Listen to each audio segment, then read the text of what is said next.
We're live. Hi. I have a special guest, as you can see, and we're in Vietnam, as you might be able to tell. And we're going to talk about a few different things until we drop because it's it's nighttime here. We're going to talk about Aisha's. Aisha's going to introduce herself, but we're going to talk about Aisha's awesome plans and like current happenings in the world. But first, hi, my name is Stephanie. This channel, I'm a house sitter and I'm the creator of House Sitter School, and I help Black women take sabbaticals, career breaks, bop around the world as a nomad, move abroad. If you're interested in that, make sure that you subscribe to this channel, please. Thank you. Turn on notifications, ring the notification bell, and you'll be notified when I post a new video or when I go live with a special guest. Good evening, special guest. Good evening, everyone. Introduce yourself, Aisha. Okay, I'm Aisha Horan. I just calculated today. I'm about 6.5 months into what I am calling a career break, but I know it's really more of a, if I don't have to work anymore, I'm gonna be happy with that. And I'm currently on this Exodus Meetup. I've been to 3 of 4 of the Exodus Meetups. So sad I missed South Africa, but so glad I made it to this one.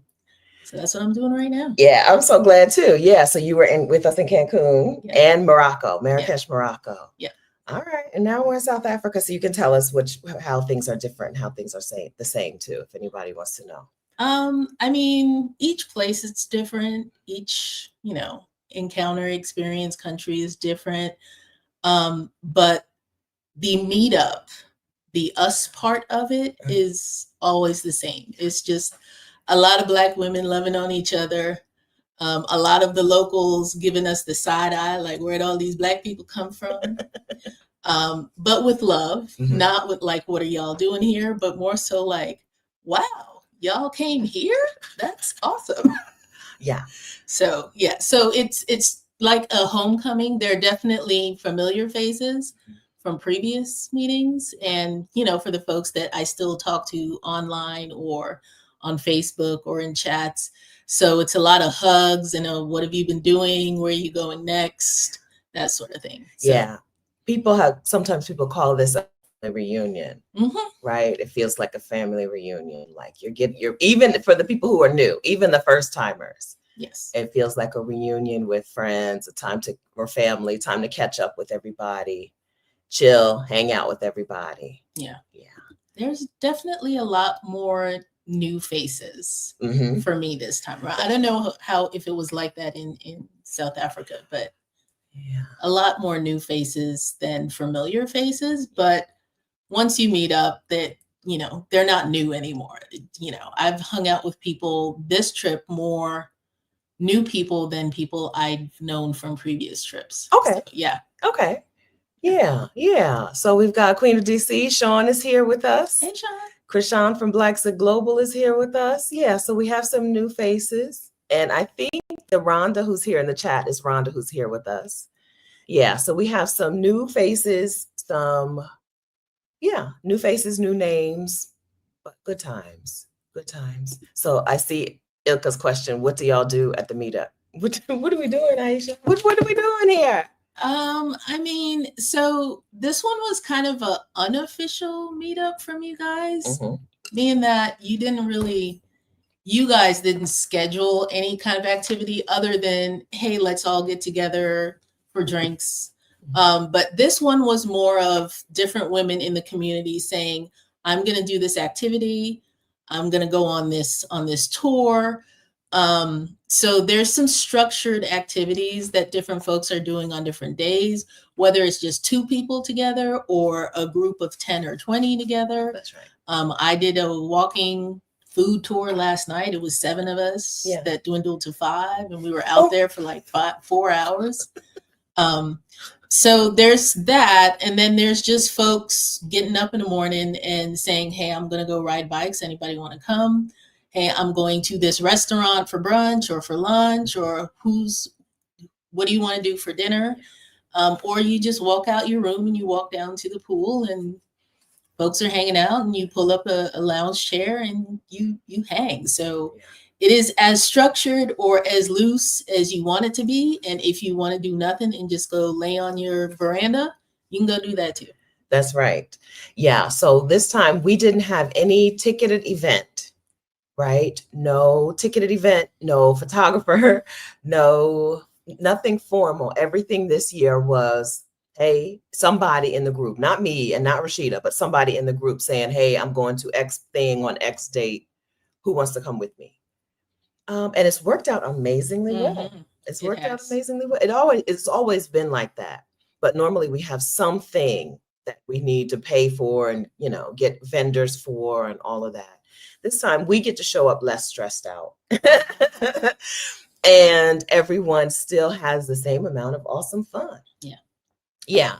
I love Vietnam. One day, like months ago, I was like, I really miss the person that I was when I was in Vietnam. The person who rode her bike around and ate fresh foods. In Vietnam, a lot of food they just give you a bunch of ingredients and you put it together yourself, right? And the person who went and got clothes and shoes made for herself and hung out with friends. Because even though I didn't know anyone here, I met 3 different Black women in Vietnam that I spent a significant amount of time with, right? And I was like, I miss that person. So I want to go back and recapture that. And I was like, who wants to come? And like 75 of y'all were like, me. I'm going to be there. I'm going to be there with you. And it's been amazing to see everybody just group up, and not group up permanently, but just group up for a thing, an event, a meal, and hang out and see everybody talking and chatting. And I'm like, I know they don't know each other, right? I know they don't know each other, or I know that these people have been in communication with each other for a while, but they've never really met. And seeing everybody connect, it's an amazing thing. It's my favorite time of year. It's one of my favorite things every year. One of my favorite things. And you get some of us to do things that we wouldn't do or haven't done in a long time, like me getting on a bicycle that I haven't been on in more decades than I'm going to admit here. But yeah, we did like a 2.5 mile bike ride. And how was it? It was awesome. It was very awesome. Beautiful fields, riding through the rice paddies, and the weather was perfect because it was overcast, so you weren't like in the sun hot. Nice and breezy. It was just a nice, leisurely 2.5 mile bike ride.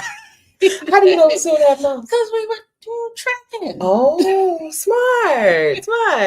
I'm gonna get those exercise points in. This is not for nothing. No. Yes. Okay, yeah. We don't have a view. This particular hotel, I just picked it off the internet, right? And this hotel, I was like, I want to be in a hotel where I can look out on the rice fields. We're not exactly that, but we are walk around the corner and there's the rice fields. So yeah, we got on our bikes. We rode by the rice fields, rice paddies. We rode by oxen. Yes.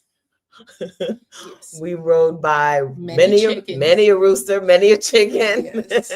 Just out here, out in Vietnam, out in we're kind of countryside. We're town and countryside both.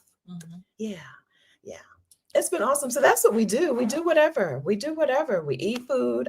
We've gotten clothes made. Yes. I had my first fitting about earlier today. And I was telling Stephanie, I had a pair of sandals made that I went to pick up, but they didn't quite fit right. So they're making some adjustments. But literally I went in yesterday, they measured my foot and said, come back 6 p.m. tomorrow. And they were sitting there on the table waiting for me. My clothes, I was actually going to go back on Tuesday because I have an all-day tour on Monday. Okay. So I went with one of the other ladies today because she was going to pick up some clothes.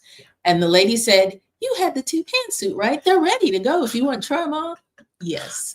So I was not expecting that quick turnaround. So even if you're only here for a short period of time, you just tell them I'm leaving on this day and they will make it work.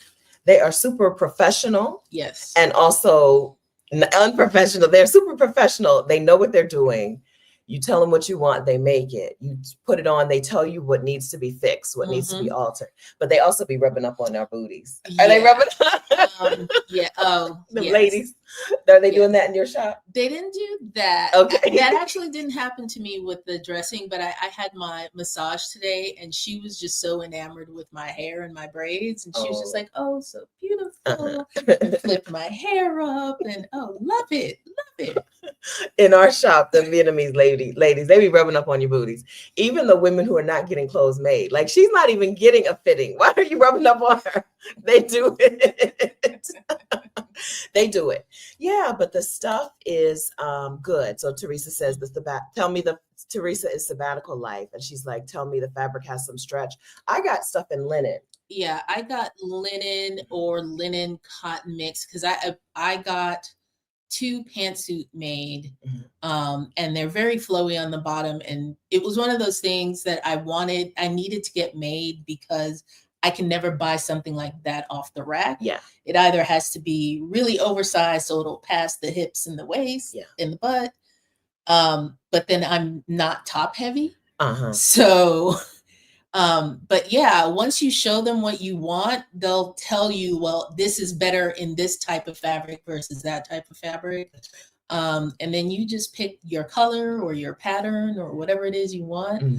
But yeah, I prefer linen for certain things, especially because I'm mostly in warm climates if I can help it. Yes. And that's the life. Yes. So, yes, indeed. Yeah, I did. They have everything. I did get a couple blazers made.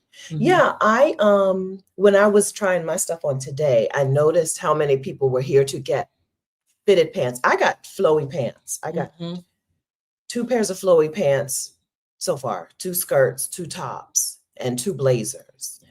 And I was like, and the blazers, I think, are the thing that I wouldn't be able to find out in the world anyplace else. So I was like, oh, this would be a good opportunity to get some really fitted pants, because I don't wear certain things anymore just because I'm tired of dealing with it. Yeah. So this might be an opportunity. I might go back.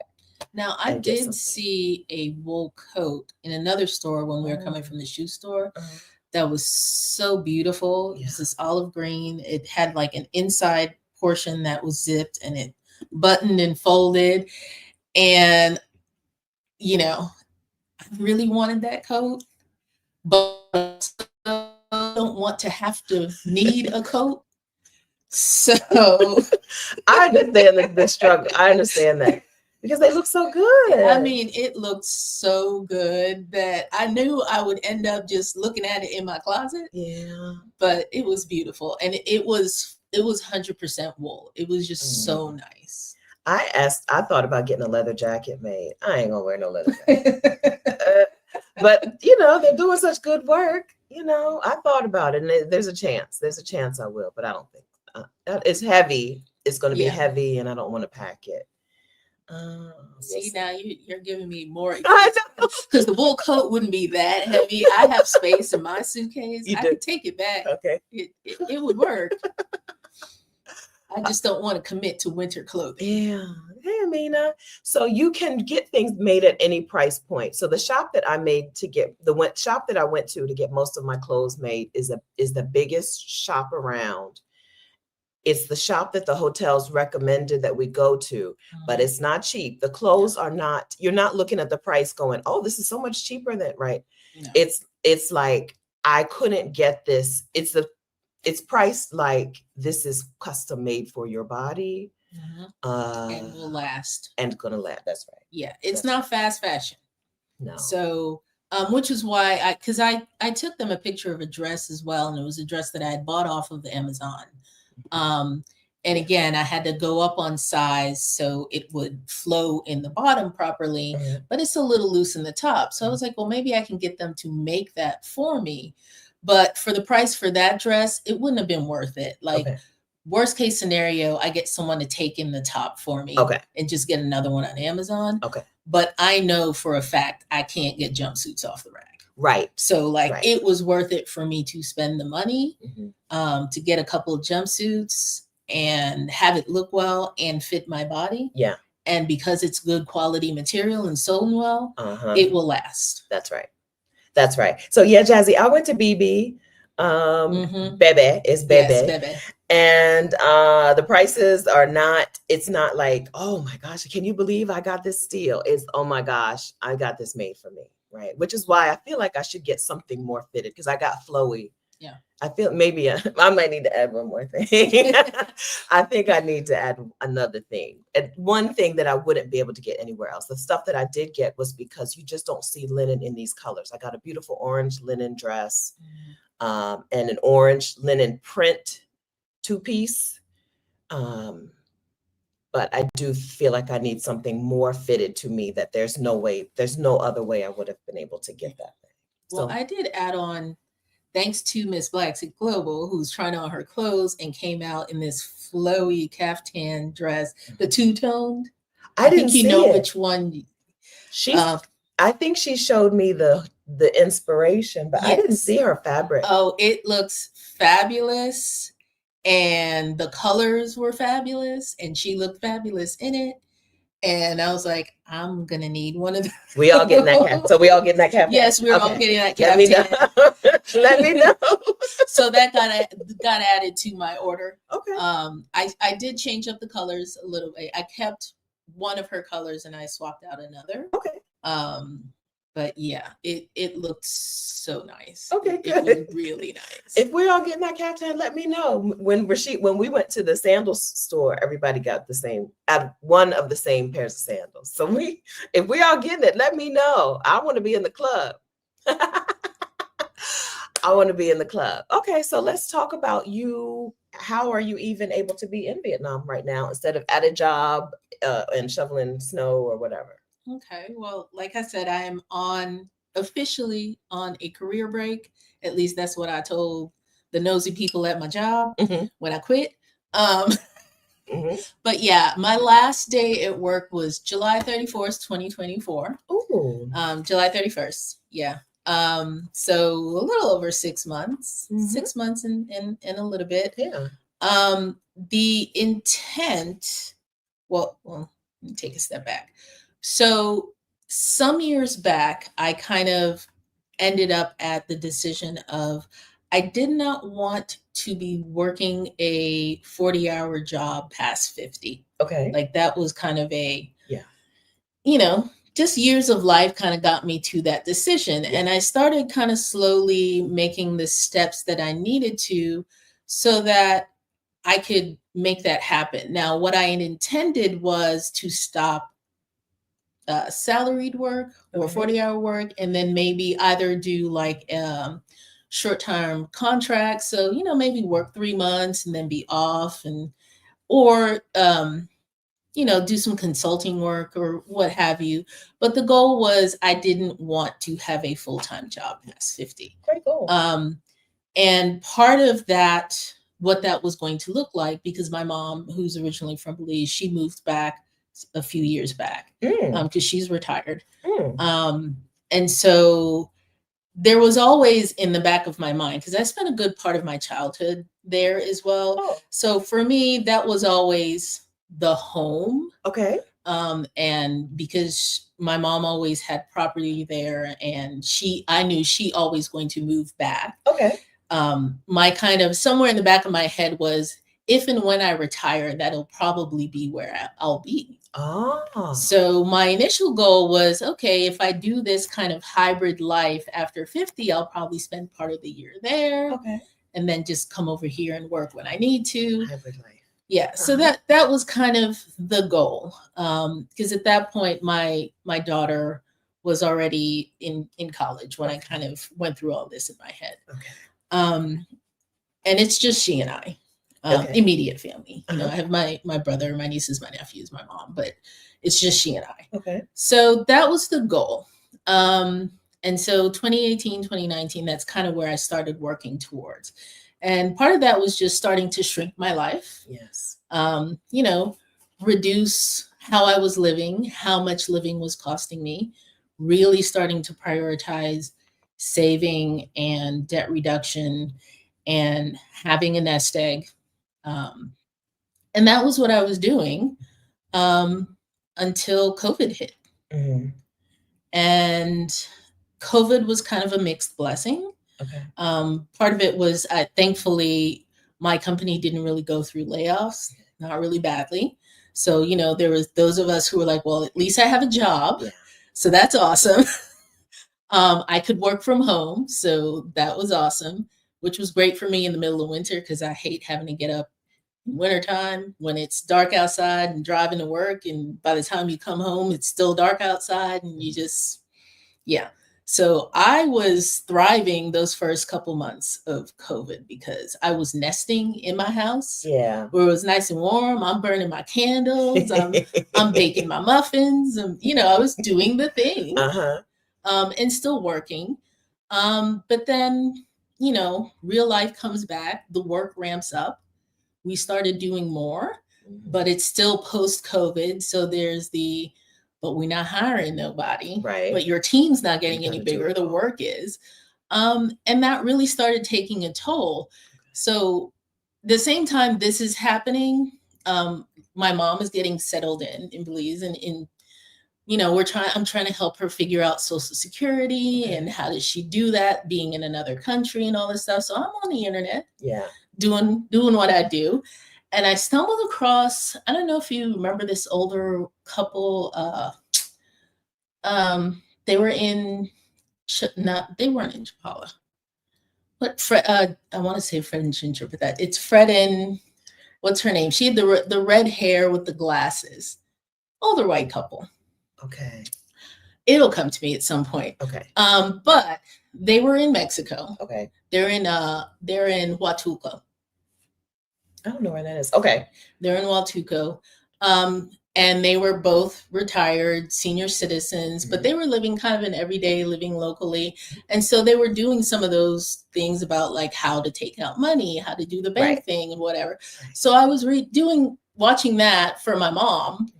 And somewhere in the algorithm, I get this video with this lady who was in Lake Chapala in the early part of COVID. And I watched your video and that completely pivoted I want to semi-work at 50 to how do I stop working altogether? Like, how do I make that happen? So yeah, you completely flipped my plan. Okay. And like I said, the timing was where I was really starting to feel the pressure of work and wasn't sure I was going to make it to 50, to be honest. Okay. So it was a little bit of I don't know if I'm going to make it, but I don't know another way. And then YouTube gave me another way. I get the called credit. Stephanie Perry. I get the credit. Okay, great. So that's how that happened. Amazing. Yes. Okay. So I fast forwarded my plan. Good. So you said that you told the people at work you were on a career break. So you quit. Yeah, I quit. I did debate for a while, maybe just taking leave because I did. The other thing that kind of happened in those last couple of years is that I was officially diagnosed with high blood pressure. Totally work related because, you know, I managed the other things like diet and exercise and whatever. It was total stress. It was just stress. Yeah. And that was really my main stress point was work because it was my personal life. Okay. So I had been seeing the doctor for that. I had been going to, I had started actually just going to a therapist as well, just trying to like work through everything. So I could have gone the FMLA route. Okay. Just kind of taking a break. Yeah. But I didn't want to be bothered with them people no more. It's, you know, there's still work involved there. And I know me, just knowing that I would have to eventually return would have just put a cloud over everything. Okay. The other thing is that I really had worked my plan during COVID, like that first year or so of COVID where we weren't doing anything and we weren't spending money. And I had a couple of windfalls as well. Oh, I had really like ramped up my savings. Okay. And I started COVID with no personal investment. Like I had my 401k and stuff. Yeah. I went from 0 to I am not working. Yes. Since the beginning of COVID. In less than 4 years. In less than 4 years. That's amazing. So truly, I knew that if I wanted to just stop working, I would be fine. Okay. For a while. Yeah. It was really just finally deciding to pull the trigger. Yeah. Okay. Yeah. So what your mom was retiring. So did it make it easier to have that conversation with her? Did she understand when you said, by the way, you're not the only one? Well, now she had been medically retired for a while. Okay. She was officially disabled some years back. Okay. But she hit retirement age 6 years ago. Okay. So, but I had kind of been slowly sort of just saying what's on my mind. Mm-hmm. Like she was never that Black excellence woman. Okay. She's not that. She, even though she embodies that, I mean, she's the person who I looked to or looked up to. Mm-hmm. And she was the consummate professional, but she was never a taskmaster about stuff like that. Good. Okay. So yeah. So I just told her what I was doing. And she was like, okay. Okay. Yeah. I mean, really that meant I would be spending more time visiting. So okay, yeah. Good. So win-win. Yes. Good. Okay. And so 6 months in, do you feel like this was a good decision? Do you feel like, yeah. I got to go back to work? Oh, hell no. Who says that? You're not checking job postings and well, it's funny. I get updates. So LinkedIn now has a status where you can actually update your status in LinkedIn to sabbatical or career break. Oh, okay. Yeah, I didn't even know that was a thing. Me neither. Because I was cleaning up my LinkedIn before I left. So I had been preparing to leave those people's jobs for months. They just didn't know it. And so I did that, put that out there. But I set out a couple of alerts just so I can like see what's floating around. Okay. And also just to put a few other people in my context, mostly recruiters and things. Because if I need to, which is another thing I take from you guys and the folks in the group, is you can always get another job. That's right. Like if something happens, especially with the way things are going now in the US of A, and who knows what's going to happen with the economy, I can always get another job. Even if it's on being underemployed, I'm fine with that, in part because I shrank my life. So it costs me less to live.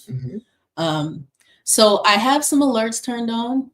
It's once I get a weekly little, here's some job things. Okay. It doesn't even go to my main inbox folder. It goes into the secondary folder. And if I feel like looking at it, I do. Okay.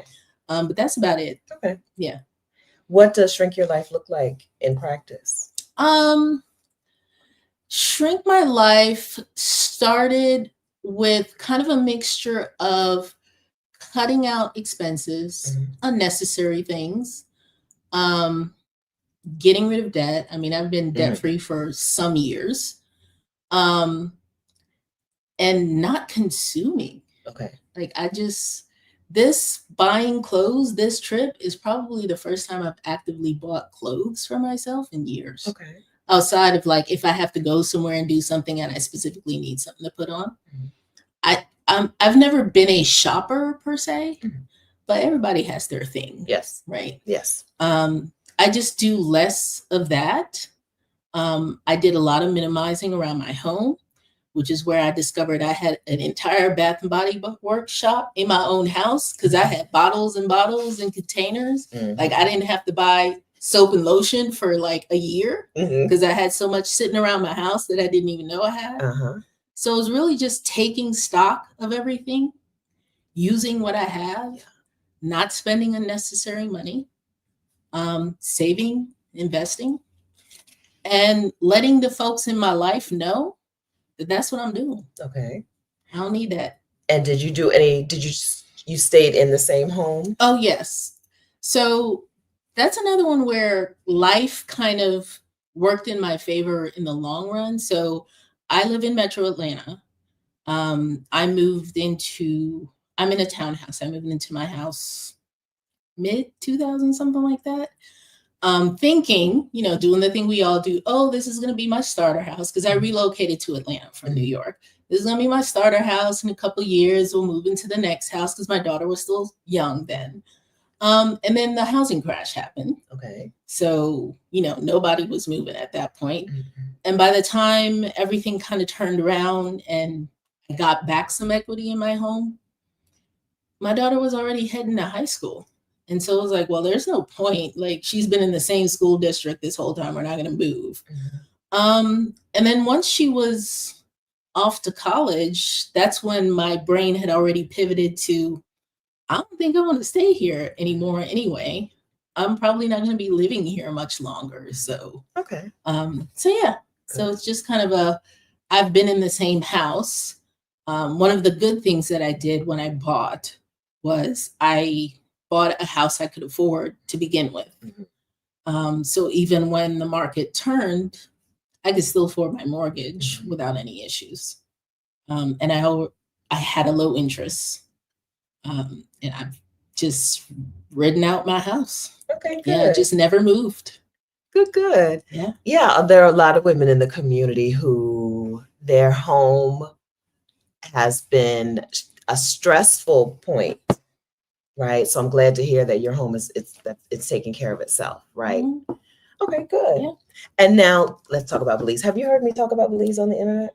A little bit. And whatever you do, you touched on it a little, and because you're usually like, people say it's great, but I don't know why. I'm like, school me, Aisha, school me. I've never been to Belize. What I know is that people who've been to Belize, they always say, I love Belize, but they never say why. And I'm like, you didn't love it. You didn't love it. She trying to trick me into going to Belize and being like, what? So whenever people say they've been to Belize or they love Belize, I always ask them where they go. And more often than not, it's usually they go out to the Keys, which is great. It's awesome. Ambergris Cay. Yeah, that's the main touristy key. I do not go there anymore. Okay. Not that it's not beautiful, awesome, great. Okay. But it's the tourist spot. When I go back to Belize, I want to see Belizeans. Yes. I want to be around my people. So now there is a key close to that, Key Cocker, which is a smaller. It's still more laid back. It's still more local than touristy. Okay. So I say, if you want to go to the Keys, I say do that, or spend your time between the two. Key Cocker, Caulker. Yeah. Key. Okay. Key is key. Caye. Yeah. We were a former British colony, so we're that way. But the love for me is the mainland, not Belize City. Okay. Belize City is a pass through. You want to go out country. You want to go inland. You want to go to the coastal cities in the South. That's where you're going to see the local folks. Okay. That's where you're going to get the culture. That's where you're going to get the food. You want to go up north. Again, a couple of the coastal towns, one in town. That's where you're going to get the local Mayans, the mestizos. That's where you're going to get that because we're right below the Yucatan. That's where you're going to get that influence. There's a lot to do. If you want beaches, you can have beaches. Okay. But there's rainforests, there's jungle, there's ruins, there's cenotes. Belize is part of Mundo Maya, so it is part of the ancient Mayan civilization. All right. So I say kind of one of the pluses, if you just want to, for the ladies who want to just start this thing, Belize is an easy jumping off point because official language is English. Yes. So you don't have to learn a language. Money is easy. It's 2 to 1. Oh, Belize to US. Okay. And you can spend US dollars. Oh, yes. They take this, so dual currencies? Yes. Okay. They will take both. Okay. Again, culture, if you want a Spanish experience, you can get it because even though English is the primary language, half the population also speaks Spanish. Okay. There's a lot of local dialects as well. Yeah. So if someone was thinking of going to South America or Mexico, but they're like, but I don't speak Spanish yet, you can go to Belize and speak Spanish to people in Belize and practice your Spanish while you're still in a place where everyone speaks English, so that you can, ease yourself into it. So that's kind of one of the language pluses. Okay. And for me, so when my mom moved back some years ago, I had not been to Belize for probably over 10 years. And the first time I visited her and I got off the plane, I had genuinely forgotten what it felt like to be surrounded by people who look like you and who see you as sister. Yes. And the men are appreciative of a shapely woman. Okay. We are queens. Every time I visit, I leave with a Belizean boyfriend. Oh, yay! Not a real one, but I know. Well, I got proposed to in Grenada. I got a Grenadian fiance. I understand that. Yeah. I understand. But it was genuinely like, these are my people. And my daughter said the same thing. She went back recently and hadn't been since she was a child.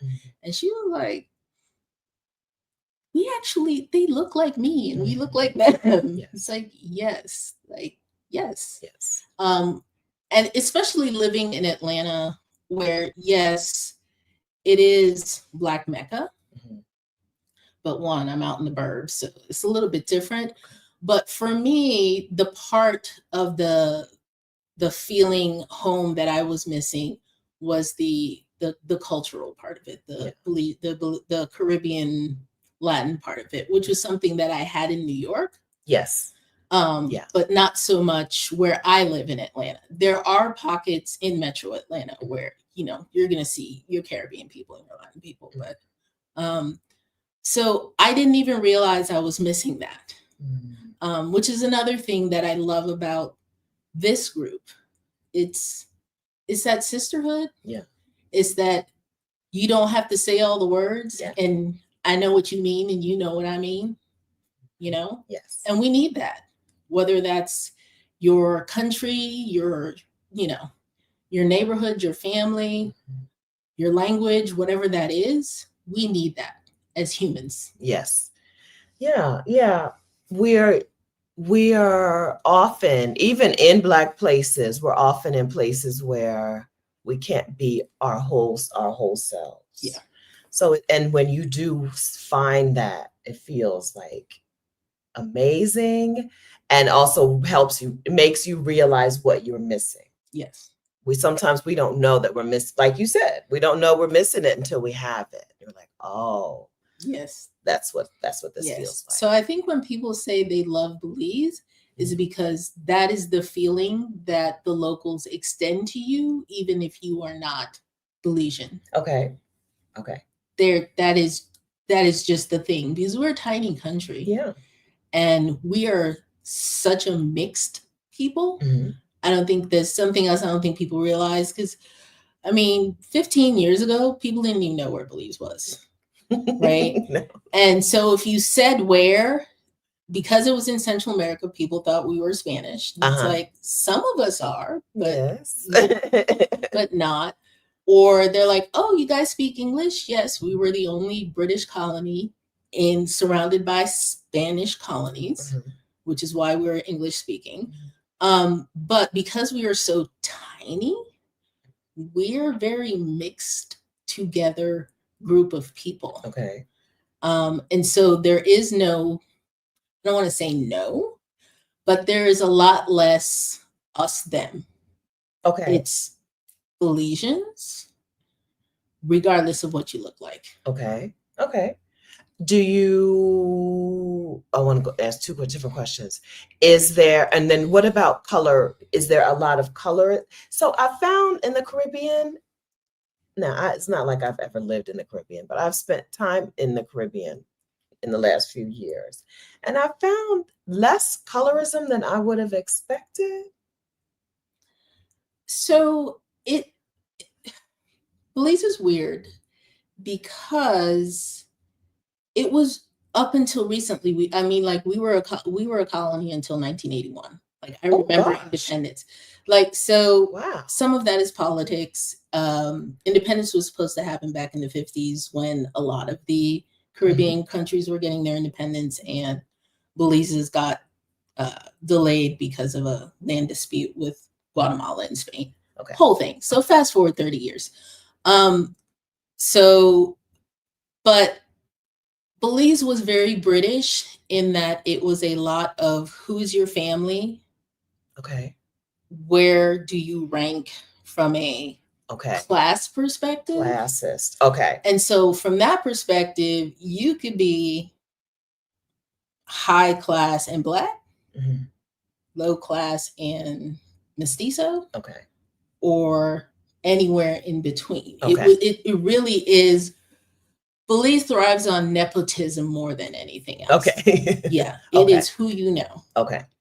And who your family is. Yeah. So in the United States, classism exists, right? But we pretend that it doesn't. Yeah. In a lot of like Latin American countries, you see the classes, you see the class divide, and they don't pretend that it doesn't exist. Yeah. That's what I would say. Yeah. Right. Okay. Yeah. Okay. No, everybody knows. Okay. Like, it is known. So, I try not to pull that card sometimes, but sometimes you have to, because, with a lot of, these countries, like some things are just difficult to do. Like, I've been dealing with some land stuff and paperwork and things. And it's like, do I just drop a name so you'll like do this a little faster, or like, do I go through the process with everybody else? It's that sort of thing. Okay. When I was in Grenada, I guess it was almost 2 years ago now, they asked me where I was staying. And then they were like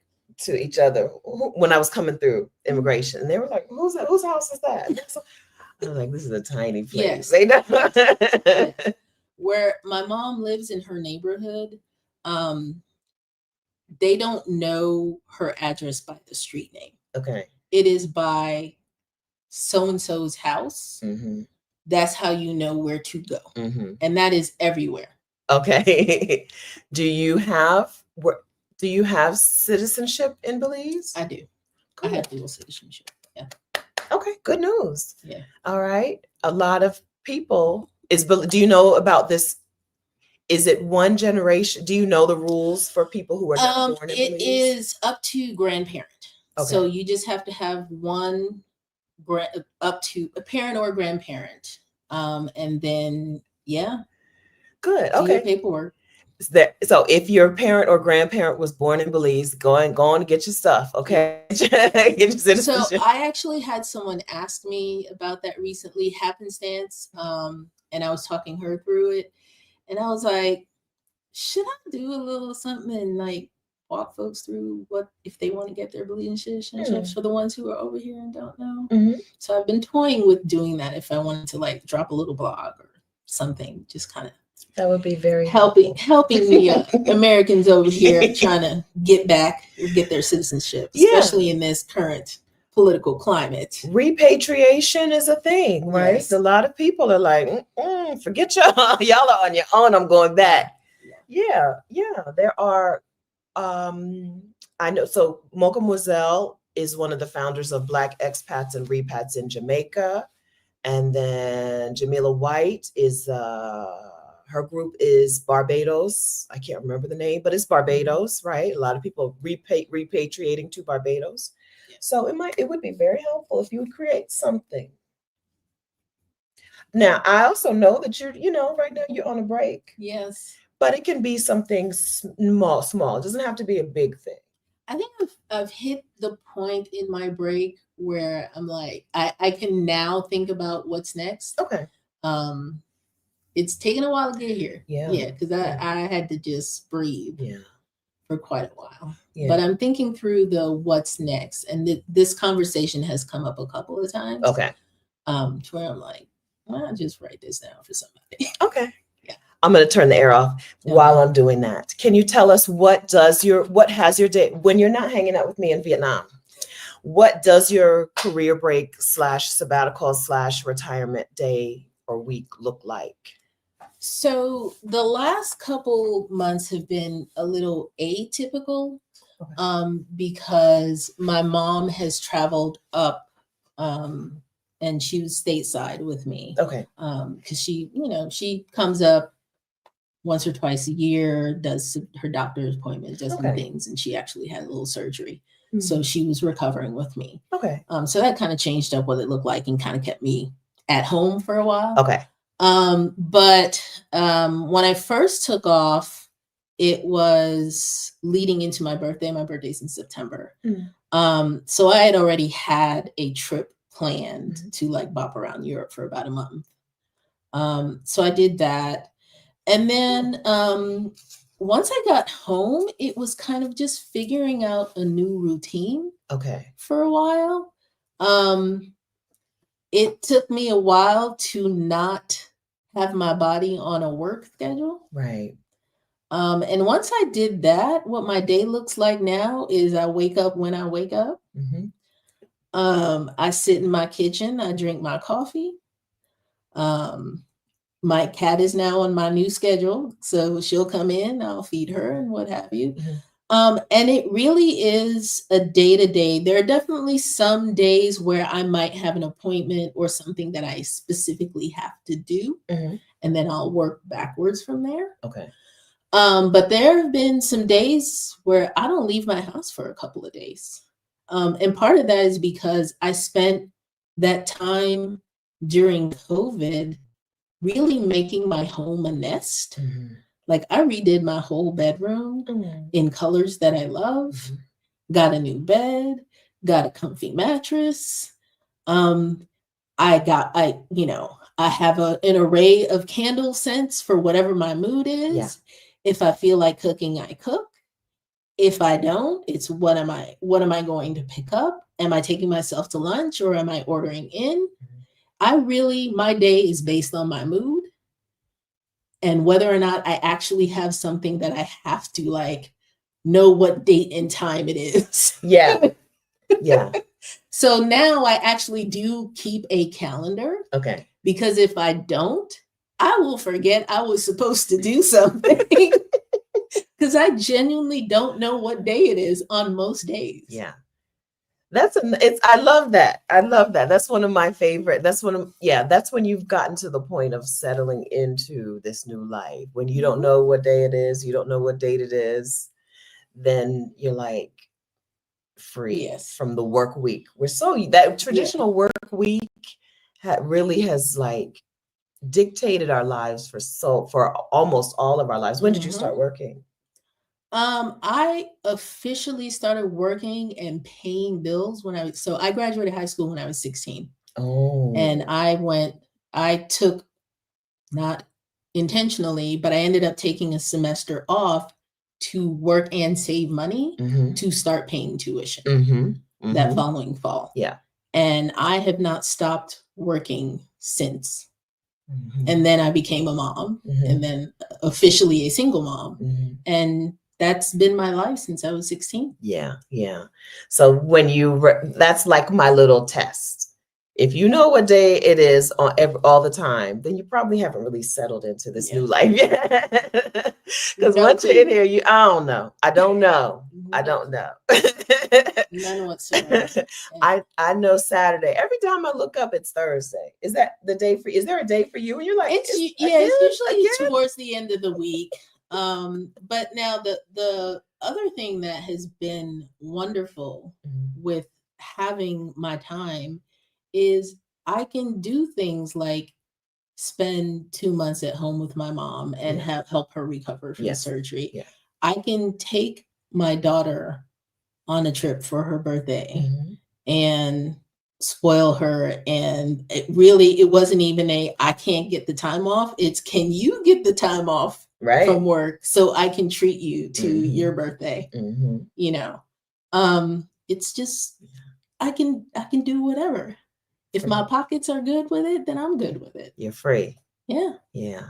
So how was your Euro trip? So you stopped working very last part of July. Yes. August, you were, getting ready. I was actually supposed to be on a plane on August 1st to Toronto for Carnival. and I came down with the flu.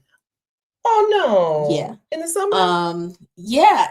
So my last week of work, I actually was feeling not well. Yeah. But I was pushing through because it was my last week of work. But by that last 2 days of work, like the last day of work, I actually didn't even go into the office. I ended up logging in from home because I was officially sick. Like I was like, I'm going to do what I can until they kick me out the system. And then I'm going back to my bed. And at that point, I had already canceled my plans, luckily. Okay. And, you know, for my airline ticket, I just got my money back. So the intent was to go to Toronto for a while, hop over to Niagara. One of my cousins was meeting me there.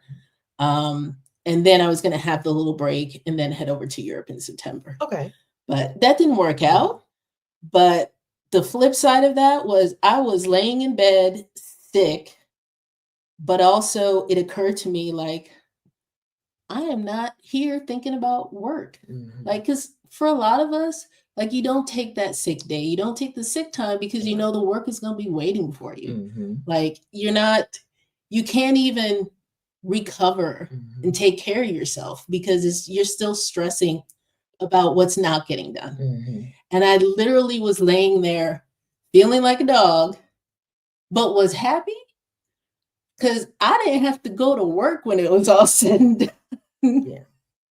So I was literally convalescing for the first week of my no longer working, and I was totally happy with it. It's the weirdest thing. But yes, that happened.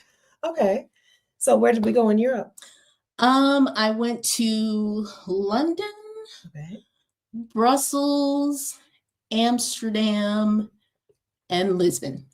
How did you pick those 4 places? So Lisbon was the intentional endpoint because I had bookended the Marrakesh meetup with Lisbon, but it was a little bit of a whirlwind. Like I got there a couple days before the Marrakesh meetup. And then when we passed back through, I had like 3 days on the back end. And some of the ladies from the Marrakesh meetup were also there. So we did a couple of touristy things. So I knew I wanted to go back and just like spend some time in Lisbon. Good. Because I loved it. You did love it. Me too. So that was my anchor for my trip. And then I kind of just worked backwards from there. London was specifically because I wanted to do a couple of the Broadway shows and my ABBA experience. Oh, did you go? It was awesome. You can dance. Amsterdam was intentional as well for me. It was the Van Gogh Museum and, you know, a couple of other things that I wanted to do. And Brussels kind of just got stuck in there. But then I was like, here's what I know about Brussels. Waffles, Belgian waffles, chocolate. Yes. And I had a lot of both. So I was happy. Good. Any surprises or anything about those places that you already knew that you were going to enjoy Lisbon, but anything really shock you or surprise you about a place? I was actually surprised by Brussels because I didn't really know anything.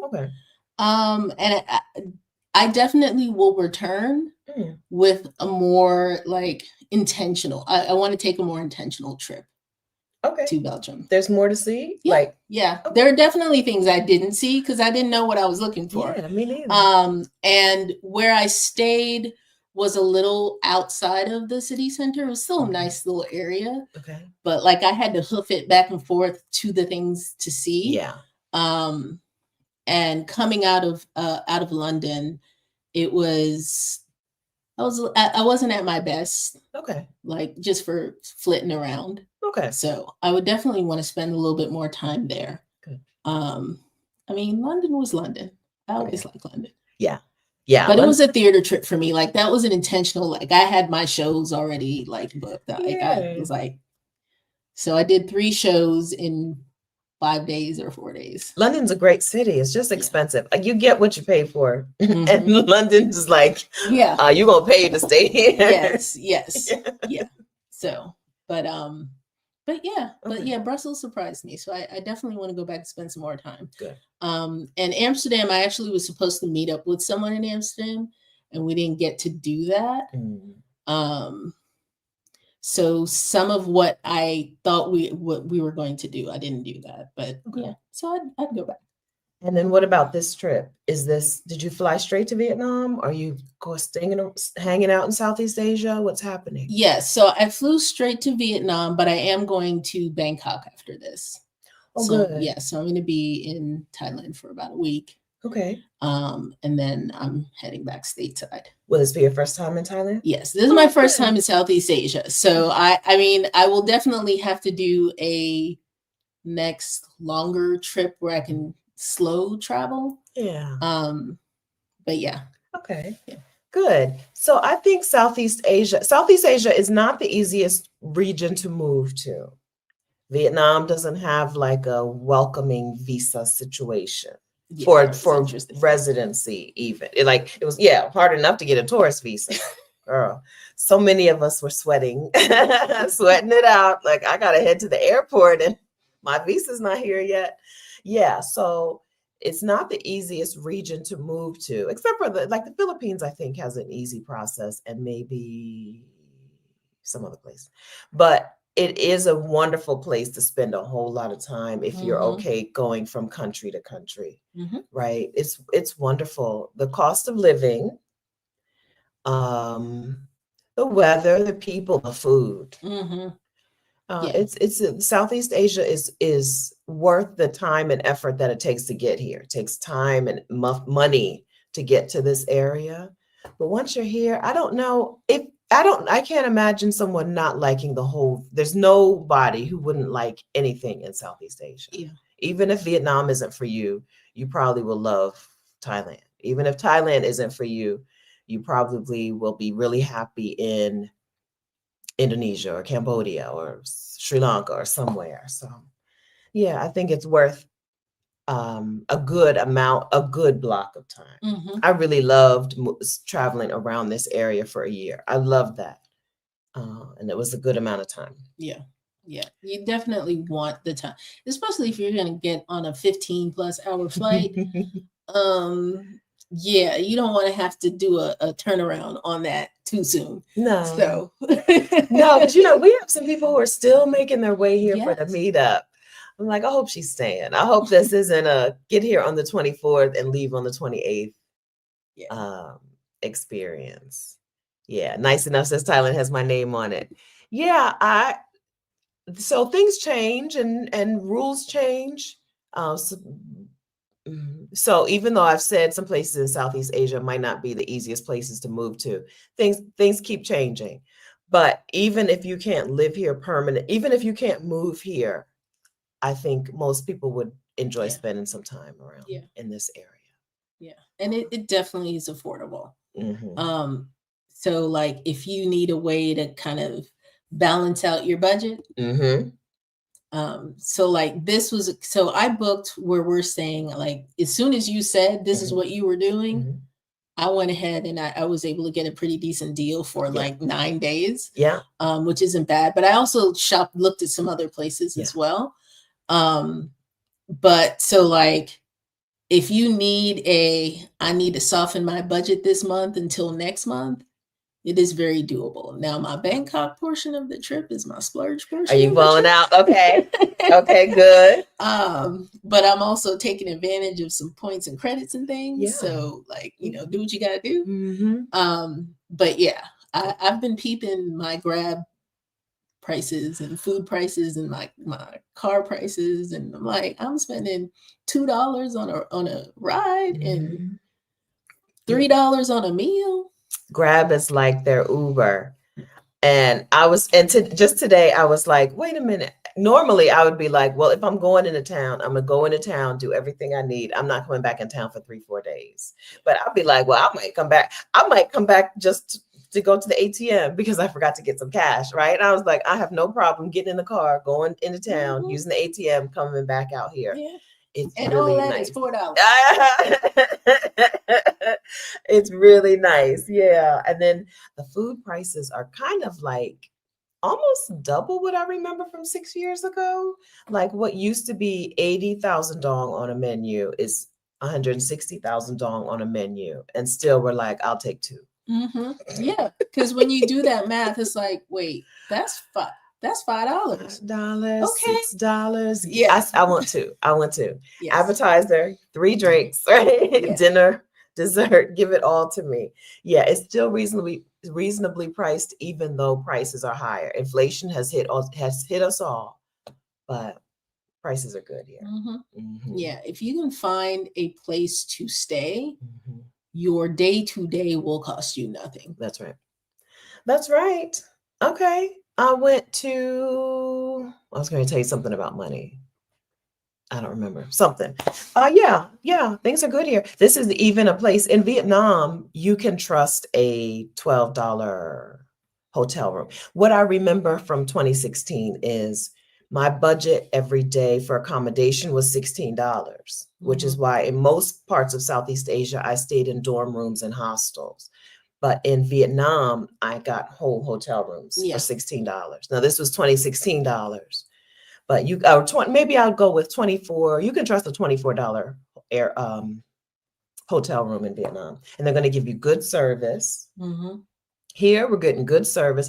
The grounds on this place is beautiful. Yeah, it really is. I put some stories up on Instagram to show the pool area. The grounds are beautiful. My room is basic. I can't show you because listen, I've been.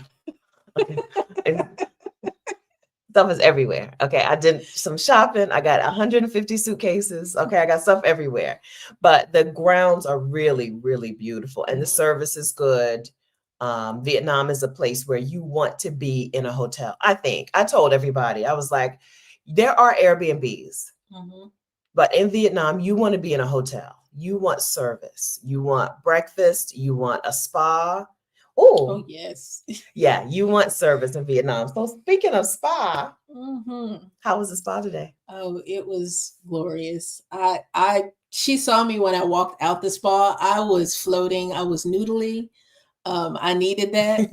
And I did a basic, I just did like a hot oil massage. Like I didn't do like a full on deep tissue or anything like that. But it was the perfect relax after the last couple of days of running around and doing everything. And she got into every muscle and every nook and cranny that I had. Yeah, but the entire experience was good. At least the spa here, like they started where they put me in the room. They brought out a platter with some fruit, a tea. She brought out a bowl, with the herbs and stuff for me to soak my feet before I even got into the room for the spa. So it was an experience. It was a whole experience. Yeah. And that's one of the things that I actually do when I travel is I make sure I at least get a massage, if not more than one, because the same thing in the US is easily going to cost me $100+. That's right. Whereas I'm paying half the price elsewhere. But this has been one of my best experiences. Good. So, yeah. Yeah, we went and got manicures and pedicures the other day. Yes. I don't know what I paid, frankly. I don't know. Do you know? It was, I think, so I got the deluxe pedicure. Yes. Which was with the foot massage and the scrub and the everything else. The deluxe pedicure is $20. It's like $19 when you convert it. Okay. Manicure, again, I did the deluxe. The simple pedicure was like $9. It was below 100. That's right. It was less than $100,000. Yeah. Yes. And same with simple manicure was like $9. Okay. So that was kind of the range. And then they also did like if you just wanted to get a foot massage or a neck massage, and none of that was more than $10. Okay. Per thing, right? Yes. So I did full deluxe pedicure deluxe manicure, and a full facial threading. Mm-hmm. And all three of those things were about $50 US. For all three. Yeah. Okay. Yeah. Because I just did the little conversion. I paid $1 million dong with the tip. With tip. Yeah. Plus, and that included this bottle of water over here. And that's $39. And I got a manicure, the deluxe pedicure, the water, whatever. Mm-hmm. She wanted to give me a little shoulder massage, but I'm funny about massages. I didn't want it. So she actually gave me my water. I didn't pay for it. I know. So Janella came out with the waters, and she was passing out the waters, and I was like, is that free? Is that included? And I was like, well, I'll pay for mine. So I told her to add my water, and she was like, no, you can have it. Just so everyone's clear, we're talking about these giant liter bottles that we were purchasing. So when we got there, they actually offered us waters and juices and little fresh squeezed mango juice. And little coconut snacks that I actually found in the grocery store, and I bought a pack. Did you? Yeah, I gave my extra pack to Malika. But I'll grab you a pack. Thank you. Yeah, we tore them snacks up. They took care of us. They took care of us. She was like, "Do you want water or a mango juice?" Everybody was like, "Water." And then a man came out from the massage room, and he got a mango juice, and everybody was like, wait a minute, that looks, I'll take it. Yeah. And it was like of this size mango smoothie, smoothie thing. Yeah. So good. Yeah. They believe in service. They believe in, come in, you take your time. They're not going to rush you. No, not at all. Whether it's the pedicure, the restaurant, they're not going to rush you. You take your time. And this is a place where they believe in good service. Mm-hmm. Yeah. Mm-hmm. But yeah, we were all buying jumbo waters just to have in our rooms. But when I was like, how much for the water? She's like, I feel like I'm the only one who she charged. And I think it was payback for not letting them give me a shoulder massage. But I was like, I don't really want it. And I feel like that's why I had to pay for my water. That shoulder massage loosened me up for my actual massage today. Pre-massage. Yes, it was pre-massage. Mm-hmm. All right. Listen, it's 11:09 here. Is there anything you feel like we didn't cover that you want to talk about? I don't think so. With our Did anyone drop any questions? Have not been the best at looking at this. Let's scroll real quick. Are we drinking the water? Like in the restaurants, I drink what they give me. Mm-hmm. Mostly I've had bottled water, but I've also had the smoothies and the whatever. We've had the water here. No problem. Now, I've been using the electric kettle in my room because I make a cup of coffee in my room before I actually go down for breakfast. Okay. And I've just been using the tap water because for one, you're boiling it. So, that kind of helps. But I haven't had any problems with the water. No, mostly I had a problem with the kimchi. They have kimchi on the breakfast buffet. I know good and well it's too early in the morning for me to be eating kimchi. It's spicy, and I've been paying for it every day, but it's not the water. Now, I will say the thing that has me in the chokehold since I've been here has been the Vietnam coffee. I told y'all. Listen, that's why I wanted to come back here. The coffee and the seafood pancake and the Vietnamese coffee. Mm-hmm. The coffee is good. And they have the ones they have in the room is that 3-in-1. Okay, pack. That has everything in it. Okay. I'm taking them out. I don't care for that. I don't care. Because sometimes, at least at home, mm-hmm. I want a cup of coffee. I don't want to have to brew about a coffee. Mm-hmm. And it's close enough to the one that they're brewing mm-hmm. that I'm like, okay, I can dupe this at home. But they drink the Vietnamese white coffee. It's coffee and sweetened condensed milk. Mm-hmm. A+. Hot or cold, I don't care. Either one, give it to me. Yeah. I'm drinking 2 or 3. Yes. And then I wonder why I'm at 4:00 in the morning. I'm like, what's going on? Yeah, that Vietnamese, it's amazing. Yeah. So one of the things that I just wanted to come here and eat their food. Mm-hmm. And I feel good. I feel good. I've not eaten anything bad yet. Mm-hmm. And more importantly, I've not had any kind of reaction or upset stomach to eating. Good. Which hasn't always been the case when I'm traveling around. I inevitably end up with something that doesn't sit well with me. And so far, I've been good. Yeah. They're going to take good care of you here. Cynthia says, sorry, I'm late. Hi, Cynthia. Hope you're having a wonderful time. We're having a wonderful time. So how many people, so I think there are 75 of us here. How many do you think you've talked to? Well, if you count the dinner meetup, I mean, I've probably easily talked to 40 people, like actually just had a conversation, even if it's a short one. I've definitely hung out with a dozen or more. And how many in some trip or another? Maybe closer to 24 folks I've hung out with since I've been here. Do you know how many of those women, how many of us you knew before you came this time? I'd say maybe a third I knew already. Okay. But it's mostly been folks I'm meeting for the first time. Yeah. And we like them. Yeah. We like attracting the right peeps. Yeah, I agree. Drop in knowledge says, please, not drop in knowledge bomb says, please hit the like video. Please like the video. Y'all know what I'm saying. Please and thank you. Please and thank you. Okay. English foreign bank. Something. That was someone else. Okay. They're asking about banks. Yeah. Okay. Yeah. Y'all are answering each other's questions. Do you know about residency? You said that you may make something about citizenship. So yeah, residency is pretty easy as well. Okay.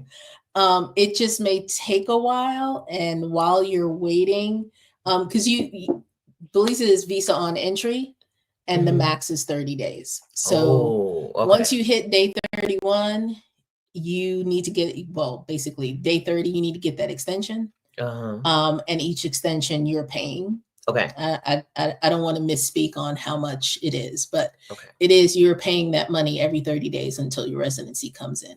Okay. And it can take, you can be waiting for a few months. Okay. Yeah. But you don't have to leave. You can stay. You can stay.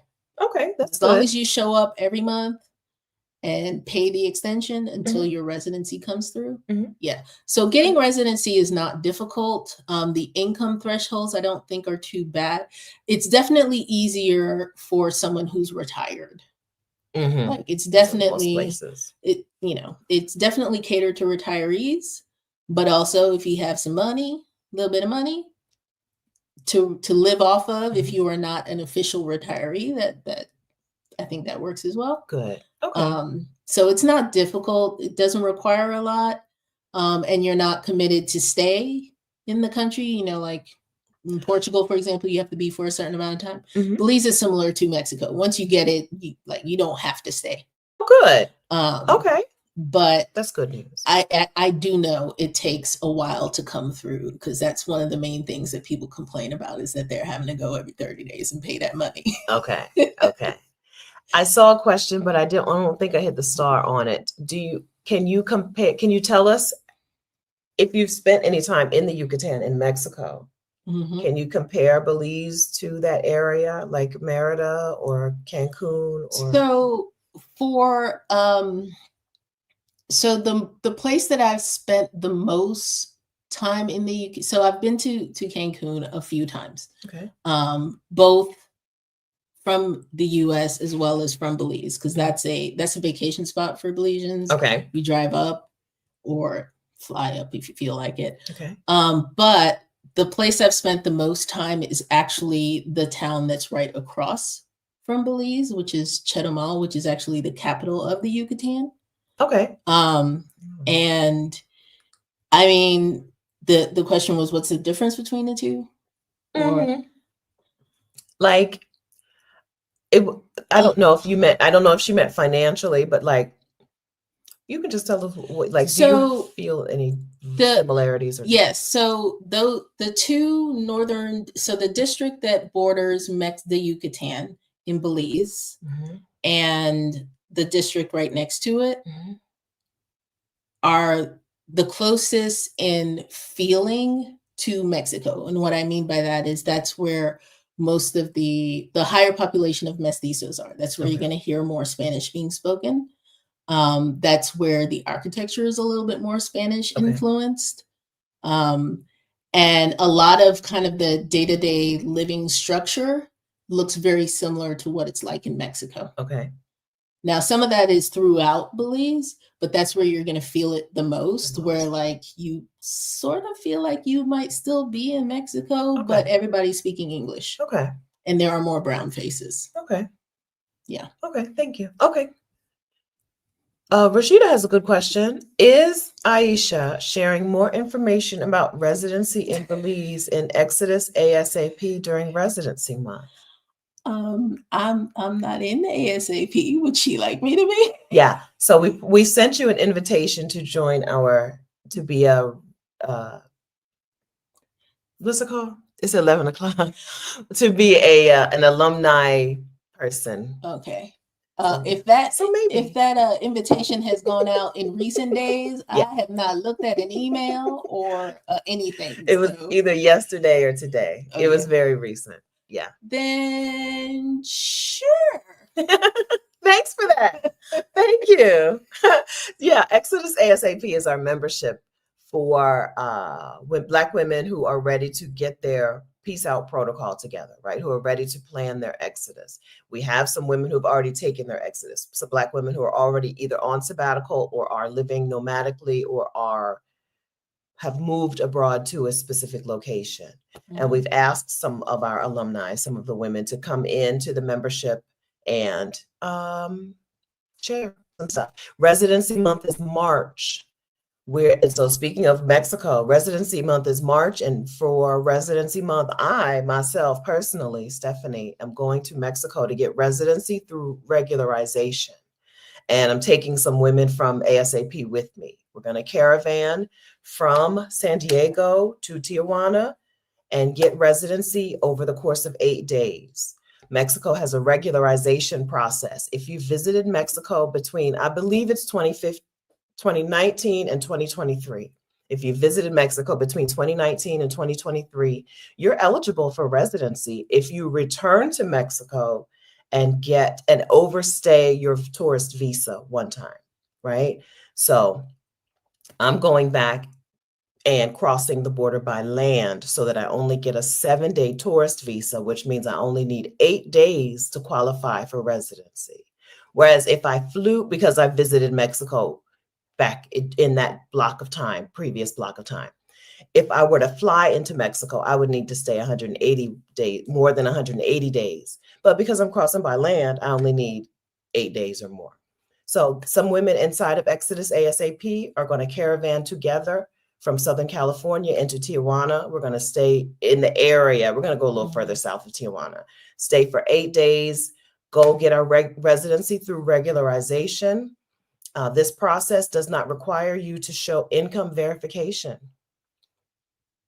It's a thing, okay? It doesn't require you to show income verification, and you can walk out of Mexico with your 4-year residency visa, 4 years of temporary residency. I may want to join y'all on that. I've actually had been working on my residency. That's one of the things I wanted to go back and finalize after this trip, because I need to do the consulate appointment. But I was doing it based on income. Or not savings investment. Yes, I don't have a job anymore. Yeah, but financial solvency.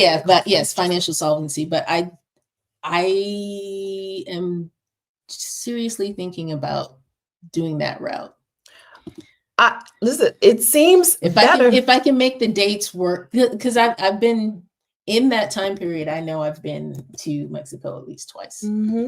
Yeah, so, you only need once, and to me, it's better because of the 4-year thing. For most of us are, no matter whether we technically qualify for permanent residency or not, because of our youthful appearances, it's going to be a little harder for most of us to get 4 years of residency or permanent. It's going to be almost impossible I think almost impossible to get permanent residency off the bat. Yeah. Which means we would get temporary, and which means we would get 1 year temporary and then have to renew it and then try to, and with regularization, 4 years of residency without the paperwork, but with a heavier fee. Okay. Right. It's more costly. I'm using a man. I have a facilitator who's not an attorney, but he is a facilitator. There is someone inside of the Exodus ASAP membership. There are women who've already done this, and they've used a woman. I'm going to say her name is Maria. It's not Maria, but it's a very common name. It's like Maria Perez or Maria Sanchez, something like that. There is a woman that they recommend, but I thought that she only covered the traditional San Miguel. No, I thought she only covered a different part of Mexico. Turns out she can help you wherever you are in Mexico. But yeah, I got a group told me about a man that they used, and I was like, okay. Yeah. So maybe an option. I think if you're ready, if you're interested, and if you qualify, like if you visited Mexico between 2019 and 2023, I don't know. I'm hard pressed to find a downside, except that it's $1,000. It's about $1,200 compared to the income verification route, which doesn't cost very much, but most of us are only going to get 1 year the first to go around. Okay. I'm hard pressed to find a downside. Mexico, as you said, like Belize, Mexico doesn't care. Once you get residency, they don't care how many days you spend in Mexico. You don't have to be there like Portugal. Once you get residency in Portugal, you got to be there for months out of the year. Mexico's like, well, do what you want. Do it right now.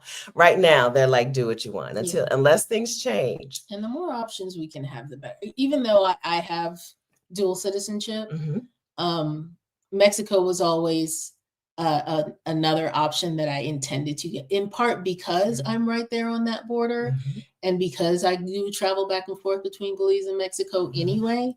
This way, I don't have to pay at the border every time I cross over. And I can come and go as I please because I would be a resident. So yeah, it's just another option, another place that you can go if and when things happen. Yes, that's right. I don't plan to move into Mexico. I don't plan to live there, but I want to have that choices. We want choices. Yeah. Okay, good. Kim did her residency through regularization back in 2022. She said it's worth it. Hi, Kim. Yeah. So inside of Exodus ASAP, we're working on this together. March is residency month. I'm doing this. Rashida is working on her citizenship for the UK. She was born in the UK, but she doesn't have a UK passport. So she's going to be working on her UK passport. I'll be working on Mexico residency through regularization and taking some women with me. We're caravanning, like actually physically going together. So residency month. This is not a thing that it's a thing that could, to some people, such a scary step, but it's not a thing that you need to overthink. Yeah, I want to say overthink, but I also don't want to say overthink. It's not a thing you need to overthink. Like I said, I'm hard pressed to think of a downside. It's going to take money out of my bank account, right? It's going to cost me that extra $1,000 more than the other process to get residency, but I can't think of another downside. And then if things get worse and worse in the United States, and I need my parents out of the United States, I can reunify the family. Mexican residency means it's easier to bring other people to Mexico, right? Yeah. Now, if I can add to that, which was the other reason why I was doing it, because like I said, my mom, she's officially retired, but she does go back and forth because of her, doctor's appointments and things. And she's also a veteran. So like she gets all her prescriptions from the VA because it's a lot cheaper that way. But worst case scenario, if we can't or don't want to go back to the US, Mexico is such an awesome option for her, for her doctors, and for getting her medications. Which was really the other reason why I was like, I told her this. I said, once I have mine, we are working on yours. Good. So that if we need to stop flying up to the US, but you still need your stuff, we have a place we can get it. Right. Right. That's a good point. Because Belize is so small, right? Yeah. I would imagine healthcare is a little less robust. So for your regular day-to-day checkup, for maintaining that sort of stuff, but for specific specialists, there may only be one in the country, if at all. Okay. So depending on the specialist that you need, you would have to fly out anyway. Yes. So she just comes back and forth to the US when she needs to. Okay. But honestly, she would prefer just to hop over to Mexico or go up to Merida or to Chetumal, which is the town that we usually go to. Okay. It's just that she would be paying out of pocket versus now, it's covered. Yes. But who knows how long that's going to last with what's happening with this administration. So I'm trying to plan B for myself as well as my mom. And her. Yeah. Good. Yeah. Again, I don't have a lot of downsides. I can't give you a lot of downsides to this thing, right? No. Yeah. Rashida did a wonderful video last week on her channel. She's youtube.com/Rashida. Rashida Dow did a wonderful video on her channel last week talking about residency and citizenship and why and how and where and who. So if this is your first time thinking about this, I would go to Rashida's channel and watch her video, her video from just last week, because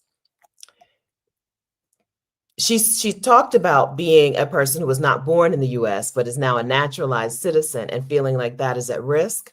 But I happen to think that anybody who's not a white, straight person, white, straight Christian, probably should be thinking about some options. Okay. Agreed. Now, here's a funny thing, because I thought about that. And I was like, okay, so what do they do with a person like me who one parent is a naturalized citizen, but the other one isn't? So I'm the child of an immigrant, half. My other half been in that country for several hundred years since they pulled us off the boat. Yeah, longer than them. So, so what are you saying? Our people had been in that land for longer than many of the Caucasians who are trying to kick us out. That's exactly right. And that's a fact. However, I don't know that it will matter. Right. I know. We have seen and are currently seeing people say it doesn't matter how long your people have been here. We decided this is a place for us and us only. Y'all got to go. And we're not all that far away from that for Black people. So I feel like, getting give our yourself ducks some in a row. options, ladies. That's right. Give yourself some options. That's right. And your family. That was one of the things we did for my daughter's birthday. When we took her trip, we also worked on her Belizean citizenship. So her paperwork is in. We're just waiting for it to come back. And then she will also be a Belizean citizenship. So wonderful. Yeah. Two generations down from my mom. 2 generations? Yeah. Yes, you said 2 generations. Okay, good. That's wonderful. That'll give you some. And my brother did his, and he's taking care of all his kids as well. Like, if we have to leave that place, we have a place to go. Good. Yeah. I think it's time to get that together. I think it's time. I was sweating it when I decided to do this, not even 2 weeks ago. At first I was like, I'm going to cancel my conference in Las Vegas and I'm going to go do that in Mexico now. But then I talked to my good friend Rashida, who was like, this thing it's been on the books for quite a while. It's not going to change in 2 days. Right. Stick with your original plan and add this after you come back from Vietnam. And then I added on a couple of friends who wanted to come too. So it's better to do this in March. We're caravanning March 9th or 10th. We're crossing the border, and I'll probably be in that region of Mexico until about the 20th. So women from Exodus ASAP will be joining us there. I may have an extra bedroom.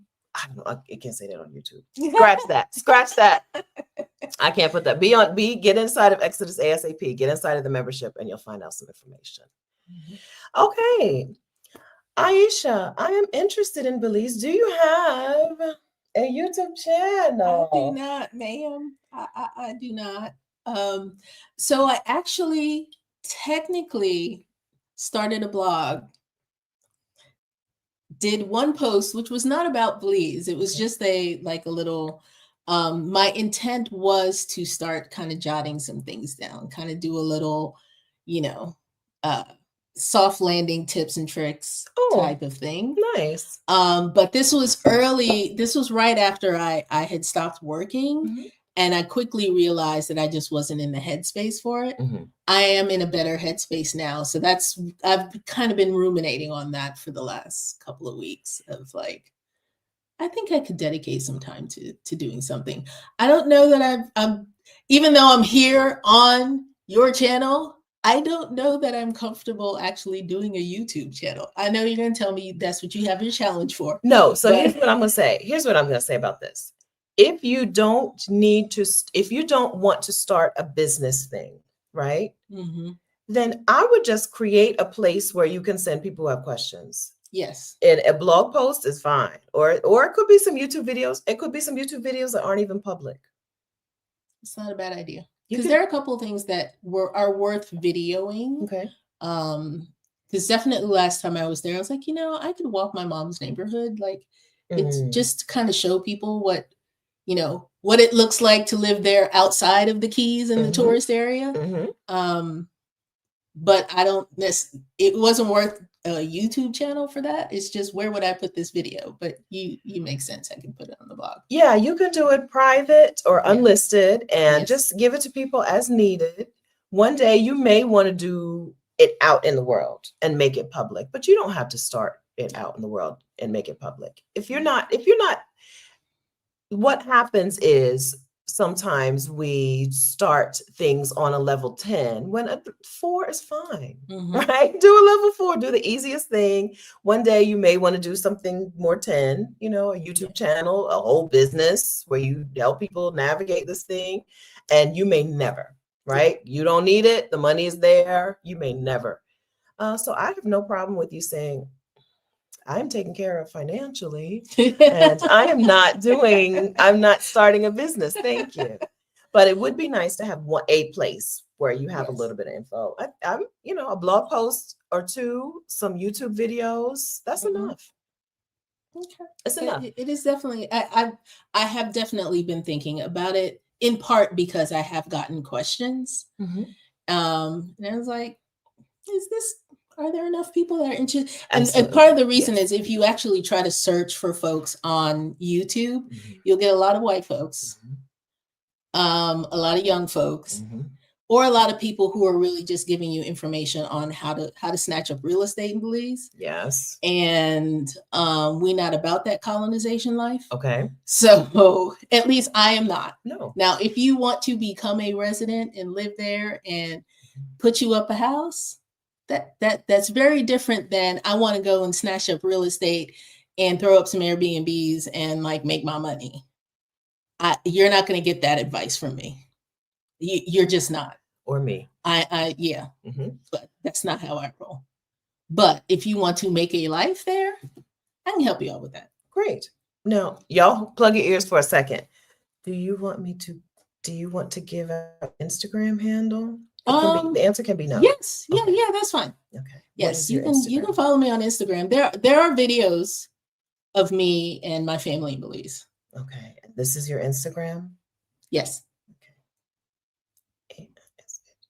And maybe I start there. Maybe I just do a little bit more of the day-to-day clips next time I'm there. Which I'll probably be taking another trip in a couple months. Okay, in a couple months. Okay. Yeah. I honestly, I'm pretty sure I have lots of videos in my phone that I can probably curate and just share them with folks. Check that link. Let me check the link. Make sure. There she is. Oop, there she is. Okay. So here's Aisha's Instagram. If something more happens, she'll tell you there. Yes. Okay. So if you're interested in Belize, follow her here, or interested in her in general. Okay. Follow her here on Insta, and then she'll let you know if more is happening. And then, as Rashida said, and Aisha agreed, we'll have her inside of the Exodus ASAP membership as well. Okay. As an alumni information sharer at sometime in March. Sometime in March, we'll have Aisha come back if she's available. If she's got the time for us, we'll have her come into Exodus ASAP. And yeah, my only intentional thing for March was to try to finalize my Mexican residency. Okay. So that's one of the things that I was going back to Atlanta for. Okay. To set that up with the consulate. Perfect timing. But otherwise, nothing on my schedule that I'm aware of for March. Okay. I say that without actually looking at my calendar. Right, girl. I don't know. We ain't got no calendar. That's good. That's good. That's good living. It's really nice to be free. It's really nice to be able to pick up and go. So if you run into somebody who's like, you know what, would you like to come be a guest on my yacht for 3 weeks? You could be like, yeah. Yes. I ain't got nowhere to be. Absolutely. Be free. Be free. Stacia, join my YouTube challenge wait list at vicarious.com/challenge. There's a wait list for my YouTube Success Challenge. It actually starts on Monday. My YouTube challenge starts on Monday, but it's full. But if you go to vicarious.com/challenge, you can join the wait list and find out about the next one. I help Black women start their YouTube channels. We have stuff to share. We have something to share. And YouTube has made all of this activity that's happening in Vietnam, right? The 75 or so of us, the Black women who are in Vietnam right now, making friends, getting clothes made, riding bikes in the rice fields, having a wonderful time. It's because of YouTube, right? It's because Rashida and I, separately and together, make videos on YouTube that reach the women they're intended to reach, and foster a community, the same community that's in this chat, the same community that's in our Facebook group. And so we credit YouTube with some of that. And we want you to, we're not the kind of people who are like, well, it was amazing for me, but I don't think you should do it. Right? It worked for me, but you shouldn't do it. No, you should do it too. And so, I will be remiss if I don't say this officially. Okay. It's Stephanie and then Rashida came into my life as well. Yes. So between you two and also Adalia. Yeah, like that was that like you guys were my triangle in that first year of like resetting just my thoughts and like what is possible and really just like honing in on how this can happen. Yeah. But you popped up first. I was like, who is this lady? And what is house sitting? And how do you do this thing? And she's just bopping around Mexico. Yeah. So there's something to be said about sharing the things that you think you're supposed to keep to yourself. When you do things in a different way, when you go against the grain, right? The natural, or not the natural inclination, but the inclination based on the way other people have always responded in your life, right? When you want to do something against the grain, is to keep it to yourself. But you have no idea how things are going to ripple out, how amazingly, wonderfully things can ripple out when you share that thing somewhere out in the world. I'm really touched to see what it looks like. I get to see it face to face, right? Yeah. I get to see face to face what happens when I say, hey, let's have this conversation about this thing. Let's try a thing a different way. Or I did a thing a different way, and here's how it went for me. Yeah. So Aisha, I didn't give you the idea. But what I did do is like give you one example and then a whole bunch of examples on my channel of what it looks like when you try the thing that you were already interested in. Yeah. Right. I just thought there was just a way to do it versus there are other ways to do it. And also you can pivot. Like if what you are feeling now is not right, like you don't have to stick to that plan. You can change your plan. You can do something different. And that's what I did. I mean, yeah. And you look so good. Every time I see you, I'm like, you look so good. Yeah. Okay. So to something different and to pivoting. Yes. This is just water. Cheers. Yes. To pivoting. Yeah. This is called being happy with the life I am living. Yeah. I see it. And I couldn't always say that. Ditto. Yeah. I mean, I was okay, but there's a difference between being okay and being genuinely happy. Mm-hmm. So, and that difference for you was freedom. yes, 100%. Yeah. Like,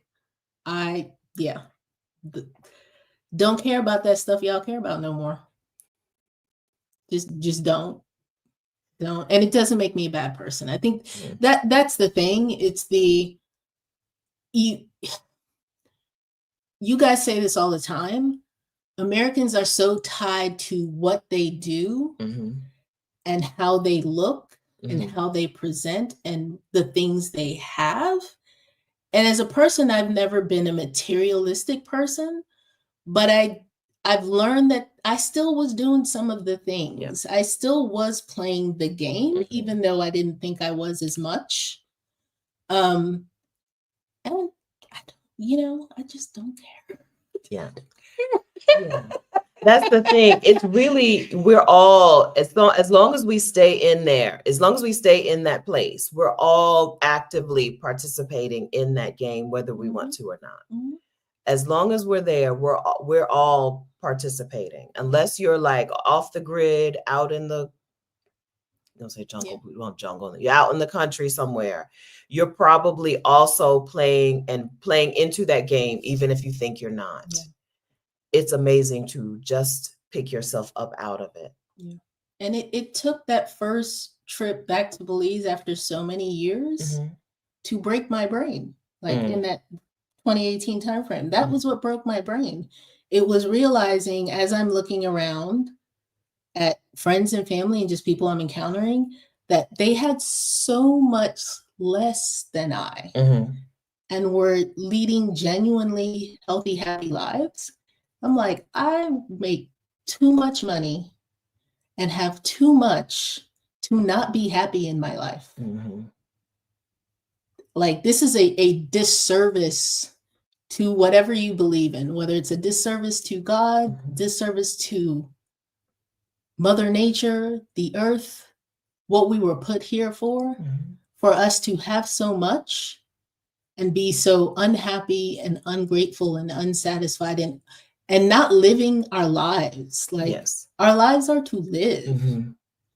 And it took me seeing people with a whole lot less and reconnecting to a life that I knew as a child that was so free to be like, there are different ways to live and we are doing it wrong and I'm doing it wrong and I don't want to do it anymore. Not like that. Not like that. And that was the pivot. And for me, I thought it was, oh, well, I just need to get out of my job, but I'll still need to make money. So I'll do that sometimes. And you guys showed me no, you can just walk away, make your plan, do your thing so that you're okay to walk away, but you can walk away. And that was the mind bend for me. Yeah. Okay. I can't say any better than that. I can't say it any better. Thank you so much for saying yes. Oh, we have to thank Janella. Thank you, Janella, my new booking manager. She told me that earlier today. She was like, Stephanie should talk to you. I did not think she meant like today. Girl, she's my new booking manager. So thank you, Janella, for arranging this amazing conversation. And thank you, Aisha, for saying yes. Thank you. And thank you for coming to the meetups. Yeah, it's always good to see you. This has been awesome. It has been awesome.